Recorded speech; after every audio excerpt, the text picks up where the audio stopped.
ഇപ്പൊ നമ്മുടെ മുമ്പിലുള്ള കൊടിമര ജാഥ മാത്രമാണ്. അത് കഴിഞ്ഞിട്ട് കോപ്പറേറ്റീവ് ബാങ്ക്. അവര് ഭരിക്കുമ്പോ ബാങ്കുകൾ അവർ പിടിച്ചടക്കി. ഇനി നമ്മൾ ഭരിക്കുമ്പോ നമ്മൾ പിടിച്ചടക്കും. പോലീസിനെ കാവൽ നിർത്തി നമ്മൾ ആളുകളെ ബാങ്കിൽ നമ്മൾ തിരികെ കയറ്റും. എന്താ പോരെ? അത് ചെയ്തേ പറ്റൂ സാർ. ഷെറോ KG പൊതുവാളിന് ആരെങ്കിലും കളി പഠിപ്പിക്കണം. ഈ നാൽക്കാലിനാരും നീന്തം പഠിപ്പിക്കണം. അതിന്റെ ആവശ്യമില്ല. അവനാ ഞാൻ അടുത്ത സ്ഥലം മാറ്റി ആനന്ദൻ. അവൻ എന്തിനുള്ള പുറപ്പാടാണെന്ന് മനസ്സിലാവുന്നില്ല. നിങ്ങളൊരു കാര്യം ചെയ്യും, എല്ലാവരും റൗണ്ടായിട്ട് എനിക്ക് ചുറ്റും നിന്ന് എനിക്ക് സെക്യൂരിറ്റി തരൂ. ബോംബും തോക്കൊക്കെ ഇപ്പൊ ഏത് പോലീസുകാരുടെ കയ്യിലും കാണും. ശരിയാ.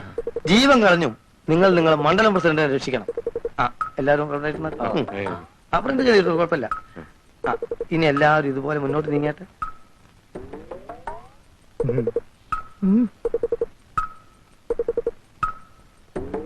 നമസ്കാരം. എന്തു വേണം? എന്നെ രക്ഷിക്കണം. ഇതിനു മുമ്പ് 3 തവണ അങ്ങയുടെ അടുത്ത് വന്ന് മാപ്പ് പറഞ്ഞിട്ടുണ്ട്.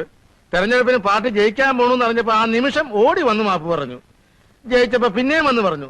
മന്ത്രിസഭ രൂപീകരിച്ച് അപ്പോഴും വന്ന് പറഞ്ഞു. ഇപ്പൊ എനിക്ക് ട്രാൻസ്ഫറാ. അതെ, കേരളത്തിന്റെ വിരുമാറിലൂടെ നീ ഒരു ഗതി കിട്ടാപ്പേദം പോലെ ഒഴുകുന്നത് എനിക്ക് കാണണം. ഞങ്ങളുടെ പ്രവർത്തകൻ KRPയുടെ അളിയനായതുകൊണ്ട് മാത്രം തന്നെ ഞാൻ വെടിവെച്ചൊന്നില്ല. റാസ്കൾ കണ്ണുകൊടും. സാറേ പൊന്നു സാറേ മറഞ്ഞോട്ട്. സാറേ ഞാൻ കാല് പിടിക്കാം. ഓർമ്മയുണ്ടോ അന്ന് ഞങ്ങൾ പ്രതിപക്ഷത്തായിരുന്നപ്പോ ഞാൻ എന്തോ ഒരു കാര്യത്തിന് വേണ്ടി സ്റ്റേഷനിൽ വന്നു.